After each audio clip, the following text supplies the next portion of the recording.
سارے زمین میں دو کمیونٹیز کو لڑا سکوں.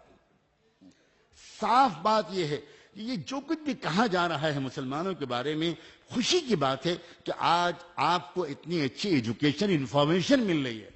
کب سے بہت سے سچے اور حساس مسلمان اس بات پر دکھی تھے. گجرات میں بھیانک قسم کا رائٹ ہوا. رائٹ کیا ہوا؟ بلکہ ایک طرح سے بالکل ایک جنوسائیڈ ہوا. میں لکھنؤ سے گجرات پہنچا.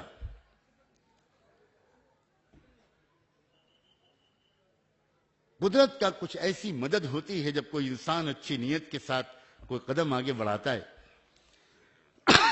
کہ مجھے ٹائمز آف انڈیا کا جو ریزیڈنٹ ایڈیٹر تھا اس سے میری ایک لمبی ملاقات ہوئی. پھر چیف ایڈیٹر سے ملاقات ہوئی. بہت اس نے زہر اگلا تھا ان دنوں میں، لیکن میری ملاقات بہت ٹھنڈے دل و دماغ سے ہوئی. میں نے اس سے ایک بات کہی کہ مجھے آپ کسی طرح اس آدیواسی لیڈر سے ملوا سکتے ہیں جس آدیواسی لیڈر کے اکسانے پر آدیواسیوں نے مسلمانوں کا قتل عام کیا. آپ کو حیرت ہوگی، برہمن کبھی خود باہر نہیں نکلتا. وہ تو دراصل جن لوگوں کو بھڑکاتا ہے وہ تو آپ بیٹھے ہوئے ہیں. آپ کے پیچھے جو قوم ہے، آپ تو پڑھے لکھے لوگ ہیں، آپ تو سب ڈیلیگیٹس ہیں، آپ تو امپلائیز ہیں، آپ ایجوکیٹڈ لوگ ہیں. لیکن جو بیچارے عام لوگ ہیں ان کو شراب پلا کر، ان کو پروپیگنڈا کر کے، اور جیسے مشرام جی نے کہا تھا کہ کتا پاگل ہو گیا ہے، کتا پاگل ہو گیا ہے، کتا پاگل ہو گیا ہے. اب 10 بار کہو گے تو شک پیدا ہو جائے گا کہ واقعی پاگل ہو گیا. تو اس طرح ان کو بیوقوف بنایا جاتا ہے. تو وہاں کے بارے میں جب میں نے اندر کی خبریں لی تو مجھے پتا چلا کہ ایک آدیواسی لیڈر ہے جس نے اپنی آدیواسی قوم کو اکسا کر اس پر اتارا ہے، اور انہوں نے ہر جگہ، بڑودہ میں، احمد آباد میں، ہر جگہ مسلمانوں کو مارا ہے.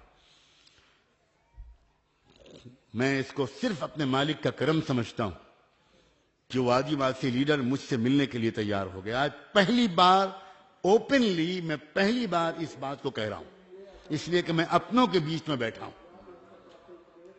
پورے بھروسے اور وشواس کے ساتھ میں آج آپ سے بات کہہ رہا ہوں. وہ آدیواسی لیڈر میرے پاس آیا. رات کے 1 بجے سے لے کر صبح 5:30 بجے تک ہم لوگوں نے بات کی. اس کو جب وشواس ہو گیا، میں نے کہا دیکھو ایک بات، میں نے آپ کو اس لیے تکلیف دی ہے، میں جاننا چاہتا ہوں کہ کیا شکایت ہے آپ کو مسلمانوں سے، کیا تکلیف پہنچی ہے آپ کو مسلمانوں سے. اب مجھے بتاؤ، آپ سمجھدار آدمی ہو، کوئی انسان ہو، بھائی ہو، آپ کے بھی بچے ہیں، آپ کی بھی بچیاں ہیں، آپ کی بھی پتنی ہے. کیسے ممکن ہے کہ آپ پریگننٹ عورتوں کو پیٹ چاکیں، ان کو پیٹ چاک کر کے بچے کو نکالیں اور بچے کو اچھال کر آگ میں پھینک دیں؟ آپ بھی تو باپ ہونا. تو جب میں نے اس لہجے میں بات کی، میں نے کہا میں آپ سے لڑنے بحث کرنے کے لیے میں نے آپ کو تکلیف نہیں دی ہے. اب بتائیں کہ مسلمانوں سے غلطی کیا ہوئی ہے. شاید میں مسلمانوں کے پاس جا کر اس غلطی کو درست کر سکوں، اس لیے کہ میری ایک عام عادت ہے کہ میں جس کسی سے بات کرتا ہوں خوشامد نہیں کرتا. میں بتاتا ہوں بھائی آپ سے یہ غلطی ہو رہی ہے، ہم سے یہ غلطی ہو رہی ہے، اسے ٹھیک کرو. تو بس اس کے دل کو میرے اللہ نے نرم کر دیا، اور اس نے کہا نعمانی صاحب، مولانا صاحب آپ پہلے آدمی ہیں، آپ پہلے مسلمان ہیں کہ اس طرح آپ ہم سے بات کر رہے ہیں. مجھے بہت ڈاؤٹ تھا کہ میں آپ کے پاس آؤں کہ نہیں آؤں. میں نے 30-40 لوگوں سے معلومات کی، ان سب نے کہا کہ نہیں بھائی آپ ان کے پاس چلے جاؤ. اس نے کہا کہ دیکھیے ہمارے غصے کی 2 کارن ہیں. یہ بتانا چاہتا ہوں میں، کیا غلطیاں مسلمانوں سے بھی ہوتی ہیں. میں بہت ڈنکے کی چوٹ پر کہتا ہوں کہ کیا غلطیاں ہم مسلمانوں سے ہو رہی ہیں، کیونکہ یہاں بہت سے مسلمان بھی بیٹھے ہوئے ہیں. میں کم سے کم اس بات سے سہمت نہیں ہوں کہ ہم ساری ذمہ داری صرف برہمنوں پر ڈال دیں. قرآن ہم کو یہ نہیں سکھاتا. قرآن ہم کو یہ سکھاتا ہے کہ لا یجرمنکم شنآن قوم علی الا تعدلوا اعدلوا هو اقرب للتقوى. اگر لوگ تمہارے اوپر ظلم کریں تو اس کے بدلے میں تم کو ظلم نہیں کرنا، تم کو نیائے ہی کرنا ہے، تم کو سچ ہی بولنا ہے. اس نے کہا کہ مولانا صاحب آپ نے دیکھا ہے، آپ سورت سے لے کر احمد آباد تک آپ نے روڈ کا سفر کیا ہے؟ میں نے کہا 50 بار کیا ہے.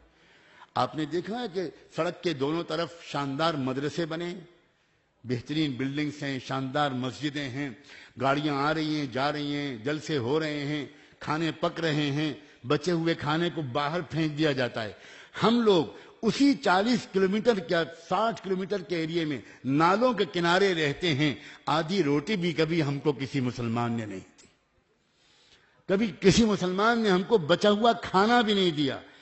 اب ہمارے اندر ایک آکروش، ایک غصہ، ایک ریئیکشن ڈیولپ کرتا رہا. اس کے بعد پچھلے 10-15 سال سے RSS کے لوگوں نے ہمارے اوپر محنت کی، ہمارے بچوں کو اسکول بھیجا، ہمارے بچوں کو یونیفارم دلوائی، ہمارے بچوں کا ٹریٹمنٹ کروایا، اور ہم کو خوب شراب پلائی، اور ہم سے کہا بس تم کو ایک کام کرنا ہے، تیار رہنا، جب کبھی بھی ہم کہیں بس تم بدلہ لے لینا. ہمارے اندر غصہ بھرا ہوا تھا. انہوں نے ہم سے کہا اور ہم پر انہوں نے احسان کیا تھا، تو ہم نے یہ کر ڈالا. اس کے بعد میں نے ان کا شکریہ ادا کیا. میں نے کہا میں بہت زندگی بھر آپ کا آبھاری رہوں گا کہ آپ نے میرے پاس آنے کی تکلیف کی، پھر اتنا سچ بولا. اور اب میں آپ کو اپنا کیسٹ بھیجوں گا، یہ CD بھیجوں گا. میں جو کچھ جا کر مسلمانوں سے کہوں گا، مدرسوں میں کہوں گا، وہ سب میں ریکارڈ کرواؤں گا اور میں آپ کو بھیجوں گا. آپ خود سنیے گا کہ میں نے اس میں کتنا کہا. گجرات کے تقریباً 150 علماء کو میں نے جمع کیا. سینئر موسٹ علماء، مجھ سے عمر میں 40 سال بڑے، 30 سال بڑے، بڑے بزرگ لوگ، بڑے اچھے لوگ، وہ سب جمع ہوئے 150-200 لوگ. اور میں نے ان کے سامنے کہا مجھے بتاؤ اگر آج محمد الرسول اللہ اس دنیا میں آ جاتے، ہمیں تم کو مسلمان کہتے؟ ہمیں مانتے کہ ہم مسلمان ہیں؟ اللہ محمد الرسول اللہ تو یہ سکھانے آئے تھے کہ وہ آدمی ایمان والا ہو ہی نہیں سکتا کہ جو خود پیٹ بھر کے کھا لے اور اس کے پڑوس میں کوئی بھوکا رہے.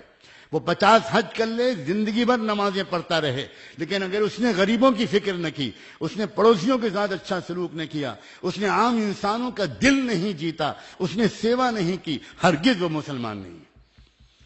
آج میں آپ کے سامنے کہتا ہوں وہ علماء دہاڑے مار مار کر رونے لگے، چیخیں نکل گئی ان میں سے بعض کی. اور انہوں نے کہا کہ فارسی کا ایک شعر پڑھا، جو شعر ہے کہ جزاک اللہ کے چشمم باز کر دی. اللہ تو آپ کو مولانا سجاد صاحب، اللہ آپ کو اس کا صلہ دے، آج آپ نے ہماری آنکھ کھول دی. اب بتاؤں آپ کو اس کے بعد ان مدرسے والوں نے کیا کیا، کس طرح اپنے کو چینج کیا. انہوں نے ہر ایک نے اپنے مدرسے کے باہر ایک ڈسپنسری کھولی، شیلٹر کھولا اور کھانے میں حصہ لگایا. سب لوگ جا کر ساتھ میں ملنے لگے، جلنے لگے. سب کے عید، بقرعید، ہولی کوئی بھی ہو، اس میں لوگ ملنے لگے، گلے لگانے لگے. اب اس کے بعد RSS کی دال گلنی وہاں سے بند ہو جائے گی. نفرت کے سوداگروں کو راستہ نہیں ملے گا. اس لیے ہمارا آپ کا ایک کام یہ بھی ہے کہ یہاں سے جانے کے بعد اپنے گاؤں میں، اپنی کالونی میں، اپنے شہر میں ان بادھاؤں کو توڑیں اور توڑ کر سب ایک دوسرے سے براہ راست ملیں. اگر ہم صرف یہیں بیٹھ کر باتیں کرتے رہیں گے اور باتیں سنتے رہیں گے تو شاید اس سے کام نہیں چلنے والا ہے. اس سے کام نہیں چلنے والا ہے. ہماری روزمرہ کی زندگی میں، ہمارے ویکینڈز میں، ہماری چھٹیوں میں ہمیں آپس میں ملنا جلنا چاہیے. ہمیں آپس میں ایک دوسرے کی خوشیوں اور غم میں شریک